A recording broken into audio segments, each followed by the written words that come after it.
मासू फरमाते हैं चार चीजें दुनिया में ऐसी हैं उनके पीछे न जाना, तुझे कभी मिलेंगी नहीं।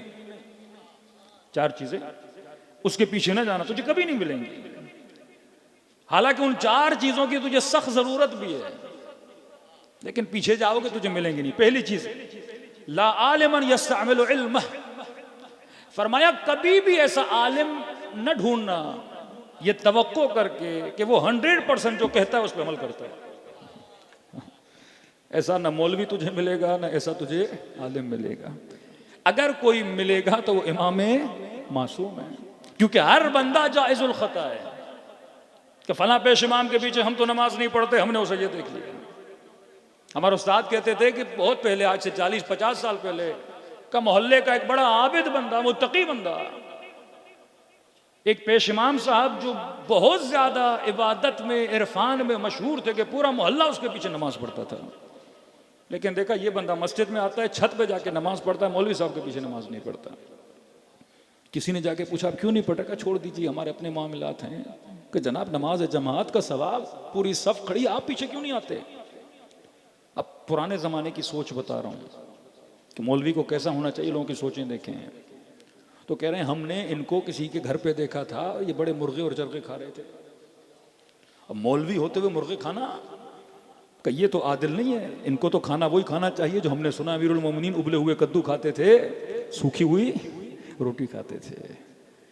छठे इमाम फरमाते हैं कभी भी ऐसे आलिम की तलाश में न निकलना जिससे तुम ये तवक्को रखो कि 100% ये जो कहता है उस पर क्या करता है, अमल करता है। फरमा नहीं, अगर मस्जिद में पेश इमाम है, कोई मौलाना है, कोई अच्छी शोहरत रखता है, तुम उस पर क्या करो, अमल करो, उसकी इक्तदा करो। लेकिन जितना डीप के अंदर जाओगे तुझे कोई आलिम नहीं मिलेगा। जब आलिम नहीं मिलेगा तो आलिमों का किनारा करना छोड़ दोगे, आलिमों के साथ रहना छोड़ दोगे, और जब आलिमों का साथ छोड़ोगे तो इल्म का साथ छूट जाएगा, और जब इल्म का साथ छूट जाएगा तो बेअमल हो जाओगे। दूसरी चीज फरमाते हैं कि अमलन बिला रिया, फरमाया ऐसा अमल भी न ढूंढो, ढूंढ ढूंढ के थक जाओगे कि जिस अमल में रिया ना हो। मुमकिन ही नहीं है कि कोई बंदा कहे मैं नमाज जमात पढ़ने जा रहा हूं, कि आज के बाद नहीं जाऊंगा। भाई क्यों नहीं जाओगे? कि मोहल्ले वाले देख रहे हैं, कल बोलेंगे ये बड़ा मुत्तकी है तो मैं नमाज जमात नहीं जाऊंगा, रिया ना हो जाए। हम तो घर में छुप के पढ़ते हैं ताकि अमल क्या रहे, खालिस रहे। नहीं, बाज अमल में रिया जरूरी है। जमात में जाओ ताकि दुनिया देखे, जुलूस में आओ ताकि दुनिया देखे, मातम करो ताकि दुनिया देखे, हुसैन हुसैन कहो ताकि दुनिया सुने और देखे। फरमाया अमलन बिला रिया नहीं हो सकता। एक बंदा रूटीन से नमाज शब पढ़ता है, आज रात किसी ने उसको अपने घर पे दावत दी, खाना था, अब नमाज शब का वक्त हुआ, अब जहन में शैतान वसवसा लाएगा, जनाब अभी नमाज शब पढ़ोगे, ये समझेंगे बड़ा मुत्तकी है, बड़ा परहेजगार है, तो लिहाजा नमाज शब पढ़ने की जरूरत नहीं है। फरमाया नहीं, ऐसा अमल है ही नहीं। तुम्हारी नीयत ये होनी चाहिए कि मैं रियाकारी नहीं कर रहा, लेकिन अगर उस अमल से रिया निकल रहा है, लोगों की नजर में वो अमल आ रहा है, उस अमल को करने में कोई वजह नहीं है। तीसरी चीज फरमाया तामन बिला शुबहा, ऐसी गजा की तलाश में निकलो जिसमें कोई शुबहा ना हो। वो गजा तुझे मिलने वाली नहीं है। किसी के घर में गए, उसने मुर्गा रखा है, उसने कोई गोश्त रखा है, अब आप सोचना शुरू हो गए ये गोश्त जिस दुकान से लिया था उसने अल्लाह अकबर पढ़ा था कि नहीं, उसने छुरी सही से चलाई थी कि नहीं। फरमा इन सोचों में जाओगे तो गोश्त से भी जाओगे और भूख मर जाओगे, खाने से भी चले जाओगे। तो फरमा इतनी डीप में नहीं जाना। हाँ, जिसके घर जा रहे हो देखा करो फर्द मुतदय्यन है कि नहीं, कमाई उसकी अच्छी है कि नहीं। लेकिन अगर मशहूर ज़माना है कि जनाब राशि हैं, जनाब फासिक हैं, जनाब फाजिर हैं, इनकी कमाई अच्छी नहीं है, उसके घर में खाना खाना क्या है, हराम है। लेकिन आम सा मोमिन है, आपको पता है रिज़्क़ हलाल कमाता है, अब उसमें इतनी जुस्तजू और तहकीक करने की ज़रूरत नहीं है। सल्लल्लाहु अलैहि मोहम्मद व आले मोहम्मद पर।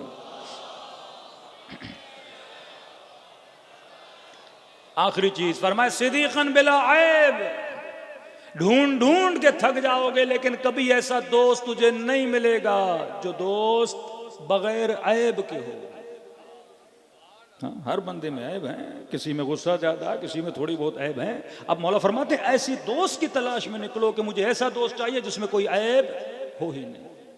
फरमाते हैं अकेले रहने से अच्छा है किसी सालेह बंदे को अपना दोस्त बना दो। अब हर बंदे में ऐब हैं, 2 ऐब तुम्हारे अंदर हैं, 2 ऐब उसके अंदर, लेकिन किसी फासिक को ना बनाना, फाजिर को ना बनाना। जिसे भी दोस्त बनाते हो ये तवक्को न रखा करो कि इसके अंदर कोई ऐब नहीं है, या उसकी ज़ाती ज़िंदगी के अंदर न झांका करो कि आज मेरे साथ था, कल कहाँ गया था, रात कहाँ गुजारी थी। तुम्हें जासूसियाँ करने की ज़रूरत नहीं है। बस अगर मुआशरे में मस्जिद में आने वाला है, नमाजी है। मासू फरमाते हैं 2 चीज़ें देखा करो। मौला कौन सी चीज़? फरमाया एक देखा करो वफाए अहद करता है कि नहीं, ज़बान का सच्चा है कि नहीं, अमानतदार है कि नहीं। अगर ये 2 खुसूसियतें इसके अंदर है, ये इस काबिल है कि इसे क्या बनाया जाए, दोस्त बनाया जाए। हमारे मौलाना कहते हैं कि जवान तंजीमी जवान थे, एक जवान मस्जिद में नमाज़ पढ़ने आ रहा था, तो उसे कहा जनाब आप मस्जिद में नहीं आते, आप जुलूस में नहीं आते, आप दिफाए मुक़द्दस के जुलूस में नहीं आते, हम मरकज़ी प्रोग्राम्स करते हैं, आप यहाँ पे नहीं आते। उसने कहा भाई इन प्रोग्रामों में मुझे जाना पसंद